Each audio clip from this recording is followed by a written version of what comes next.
যারা চাকরির ক্ষেত্রে মনে করেন যে টিম ওয়ার্ক করাটাই হচ্ছে আপনাদের সবচেয়ে বেস্ট, বা আপনারা নিজেদেরকে যারা টিম ওয়ার্ক করে মনে করেন যে আপনারা একেবারে বেস্ট কাজ করছেন, তাদেরকে একটু কথা বলে আপনারা হচ্ছেন গাধা।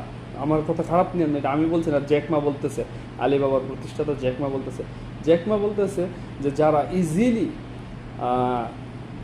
টিম ওয়ার্ক করতে পারে, ইজিলি কোনো রকম অসুবিধা হয় না তাদের, তারা হচ্ছে গাধা প্রকৃতির। তাদের ব্রেনের নিজস্ব কোনো ব্রেন কাজ করে না, তারা অন্যের দেখানো পথে অনুসরণ করতে পছন্দ করে, তাদের কোনো টেনশন নিতে রাজি না, বা তাদের কোনো নিজস্ব কোনো ক্ষমতা নাই ব্রেন দিয়ে চিন্তা করার। আর ঠিক একইভাবে যারা টিম ওয়ার্ক করতে পারে না কিন্তু একাকিত্বভাবে অনেক কাজ করতে পারে, ওই টিমের সব টিম মিলে যতটুকু কাজ করতে পারে ও একাই এই পরিমাণ মোটামুটি এটার কাছাকাছি কাজ করতে পারে, ওরা হচ্ছে স্মার্ট মানুষ। তো এই জিনিসটা আমার পথ চলাটাকে হয়তো আরও শক্ত এবং আরও সহজ করে দিছে। আল্লাহু আকবার। মানে কিছু জিনিস আসলেই আমরা যেটাকে ভুল ভাবি, তুমি তোমার জায়গা থেকে যদি সঠিক মনে করো এবং কাজটা যদি সঠিক হয়, এটা আসলেই সঠিক।